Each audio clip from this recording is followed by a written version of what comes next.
अशा बऱ्याच गोष्टी असतात ज्या आपण आपल्या वडीलधाऱ्यांकडून नेहमीच ऐकत असतो. कधी चांगल्या, कधी वाईट, तर कधी अगदीच कल्पनाशक्तीच्या पलीकडच्या. त्या कितपत खऱ्या असतात ते माहीत नाही, पण त्या ऐकल्यावर मात्र आपल्याला विचार करायला नक्कीच भाग पाडतात. असेच हे 3 भयान अनुभव. पण कथांना सुरुवात करण्याआधी महत्त्वाचे, जर तुम्ही आपल्या चॅनलवरती नवीन असाल तर आपल्या चॅनलला सबस्क्राईब नक्की करा आणि बेल आयकॉनवरती क्लिक करा, म्हणजे तुम्हाला पुढील येणाऱ्या व्हिडिओचे नोटिफिकेशन नक्की मिळेल.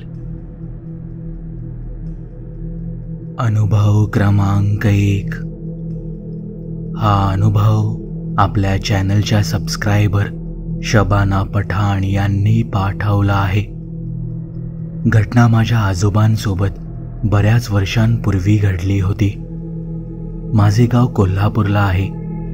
तो खूप जुना काळ होता आणि त्या काळी वीज नसायची. माझे आजोबा कामाला जात होते. कोल्हापूरच्या एका साखर कारखान्यात ते कामाला जायचे. तिथे वेगवेगळ्या शिफ्ट होत्या, त्यामुळे कधी दिवसा जावे लागायचे तर कधी रात्री. कारखान्यात कामाला जाताना आणि येताना त्यांच्या सोबतीला मित्र असायचे. म्हणजे तिथेच काम करताना बऱ्याच जणांशी ओळख झाली होती. हा प्रसंग जेव्हा घडला तेव्हा त्यांची नाईट शिफ्ट होती. त्या काळी आमच्या ठिकाणी एक जागा बाधित मानली जायची आणि त्यामुळे रात्री अपरात्री त्या भागात कोणी फिरकायचे नाही. जर कोणी त्या भागातून गेलेच तर त्यांना भयानक अनुभव यायचे. शक्यतो तिथून जाणे सगळेच टाळायचे, पण काही नाईलाज झाला आणि त्या भागातून जावे लागले तर एक गोष्ट ठरलेली असायची, जर काही दिसले तर त्यावर काहीच प्रतिक्रिया द्यायची नाही.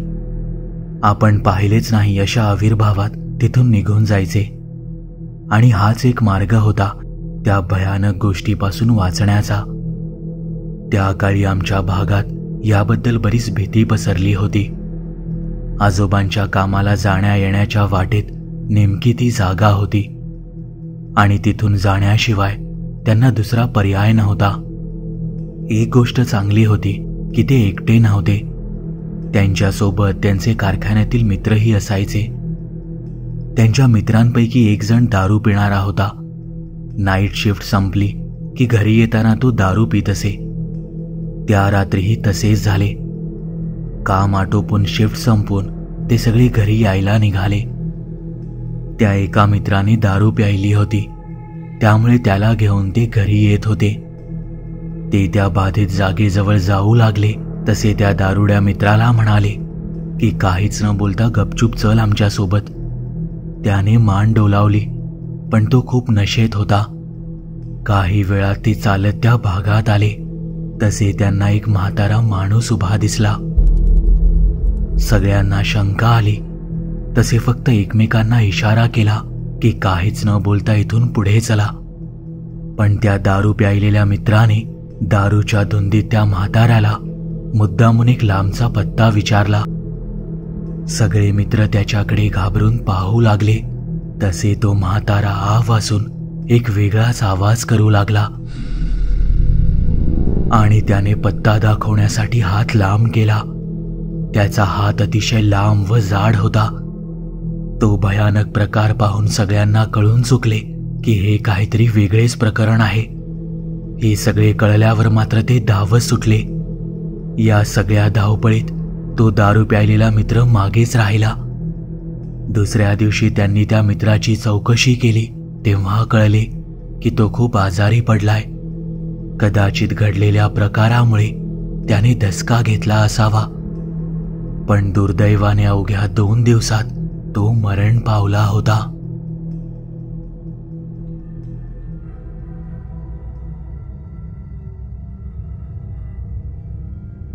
अनुभव क्रमांक 2. हा अनुभव आपल्या चॅनलचे सबस्क्रायबर श्रेयस पांचाळ यांनी पाठवला आहे. अनुभव 1970 ते 1980च्या दशकातला असावा, जो माझ्या वडिलांसोबत घडला होता. त्यावेळी माझ्या वडिलांचे लग्नही झाले नव्हते. तेव्हा ते आपल्या बहिणीकडे म्हणजे माझ्या आत्याच्या गावाला गेले होते. त्या काळी सगळा प्रवास बसने व्हायचा. रात्रीची बस होती. निघताना त्यांनी जास्त सामान घेतले नव्हते, पण खिशात एक दारूची बाटली ठेवली. वेळेत बस स्टॉपवर पोहोचले आणि बसही ठरल्या वेळी सुटली. रात्रीची वेळ असल्यामुळे बसमध्ये अगदी तुरळक लोक होती. त्यामुळे मग ते थोडी दारू प्यायले. साधारण रात्री 2:30-3 ते गावात पोहोचले.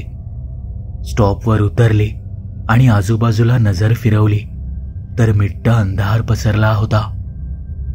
तितक्यात त्यांना लक्षात आले की आपण चुकीच्या स्टॉपवर उतरलो आहोत.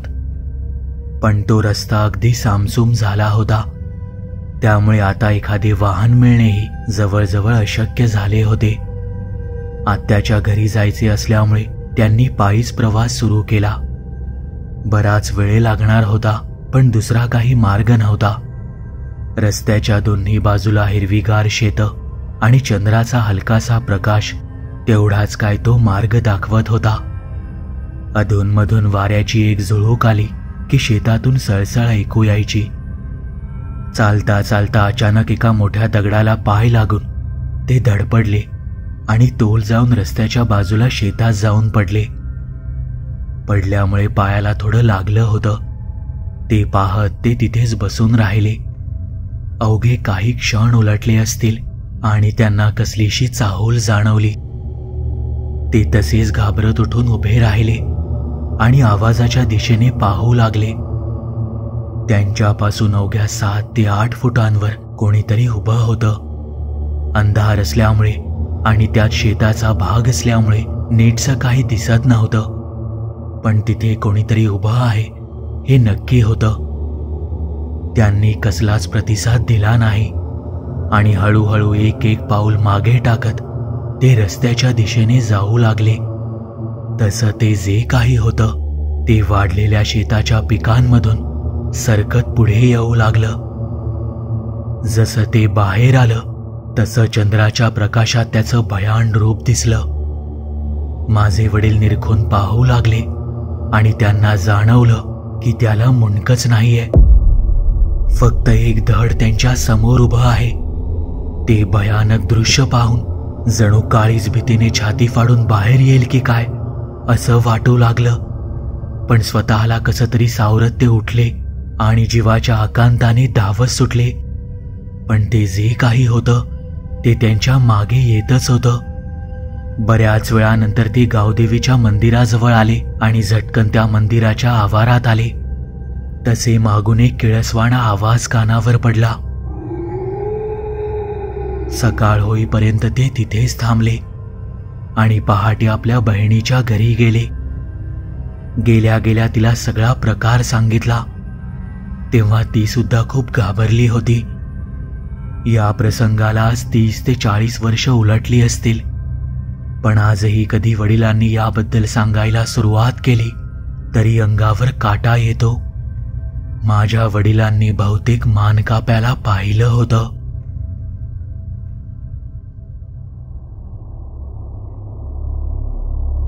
अनुभव क्रमांक 3. हा अनुभव आपल्या चॅनलचे सबस्क्रायबर कुणाल सकपाळे यांनी पाठवला आहे. अनुभव 2018चा आहे. मी तेव्हा 10वी इयत्तेत शिकत होतो. परीक्षा झाल्यानंतर सुट्ट्यांमध्ये नेहमी मामाच्या गावाला जायचो. माझ्या मामाकडे 2 ट्रॅक्टर आहेत जे तो शेतीसाठी भाड्यावर द्यायचा. ट्रॅक्टरसाठी नेहमी ड्रायव्हर लागायचे म्हणून त्याने 4 ड्रायव्हर ठेवले होते जे आलटून पालटून ट्रॅक्टर घेऊन जायचे. त्यावर्षी मी देखील मामाकडे हट्ट केला की मलाही ट्रॅक्टर चालवायला शिकायचे आहे, म्हणून मग त्याच्यासोबत रोज रात्री शिकायला जाऊ लागलो. त्याचवेळी कधी कधी शेतातही वापरायचे ट्रॅक्टर. मी, मामा आणि सोबत सागर नावाचा एक ड्रायव्हर असायचा. मला ती रात्र अजूनही आठवते. त्या दिवशी अमावस्या होती. मामा शक्यतो अमावस्येच्या रात्री अजिबात ट्रॅक्टर चालवत नसे, पण शेतकऱ्यांना पेरणीची घाई असल्याने मामाने अमावस्येच्या दिवशीही ट्रॅक्टर बंद ठेवले नाहीत.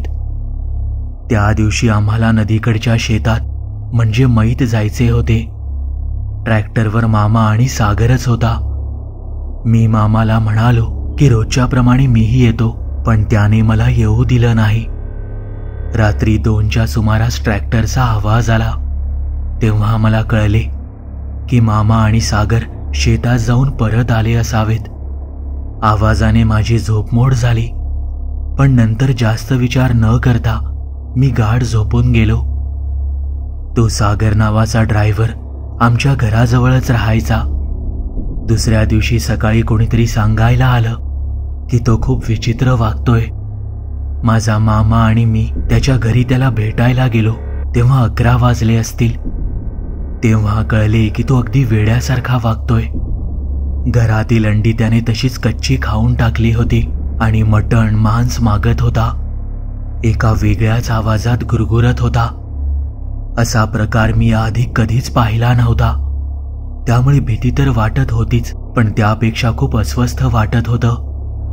मामाने मला घरी जायला सांगितलं, पण मी मात्र तिथेच थांबलो होतो. तो कोणाशी तरी बोलत होता, जे मी त्याच्या नकळत ऐकलं. तो सांगत होता की नदीकडच्या शेतात असताना मला देखील काहीतरी जाणवलं. कदाचित त्याने सागरला झपाटलं आहे. सागरच्या शरीरात जे कोणी होतं ते फक्त कच्चं मटण मागत होतं आणि न दिल्यास सागरला कायमचे घेऊन जाईन अशी धमकी देत होतं. हा सगळा प्रकार घडत असताना मी तिथेच होतो, पण त्यानंतर मामा मला घेऊन थेट घरी आला. त्या संध्याकाळी मला माझ्या राहत्या घरी घेऊन आला. त्यामुळे त्या ड्रायव्हरचे पुढे काय झाले हे मला कळले नाही. हा प्रसंग इतका विचित्र आणि भयानक होता की नंतरच्या काळात त्याच्याबद्दल विचारण्याचे धाडस मला कधीच झाले नाही.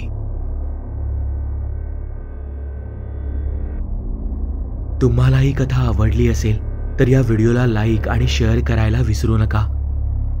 जर तुम्ही आपल्या चॅनलवरती नवीन असाल तर आपल्या चॅनलला सबस्क्राईब नक्की करा आणि बेल आयकॉनवरती क्लिक करा, म्हणजे तुम्हाला पुढील येणाऱ्या व्हिडिओचे नोटिफिकेशन लगेच मिळेल. तुमच्याकडेही अशा कथा किंवा अनुभव असतील तर ते तुम्ही मला आपल्या वेबसाईटद्वारे म्हणजेच TKStoryteller.com द्वारे पाठवू शकता. त्याची लिंक मी या व्हिडिओच्या डिस्क्रिप्शनमध्ये दिली आहे. आपल्या चॅनलबद्दलचे अपडेट्स मिळवण्यासाठी आपल्या फेसबुक, इंस्टाग्राम, ट्विटर आणि टेलिग्राम या चॅनल्सला फॉलो करायला विसरू नका. आपल्या चॅनलवर पोस्ट झालेल्या सगळ्या कथा तुम्ही आता आपल्या वेबसाईटद्वारेही वाचू शकता. त्यासाठी आपल्या वेबसाईटला म्हणजेच TKStoryteller.com ला भेट द्यायला विसरू नका.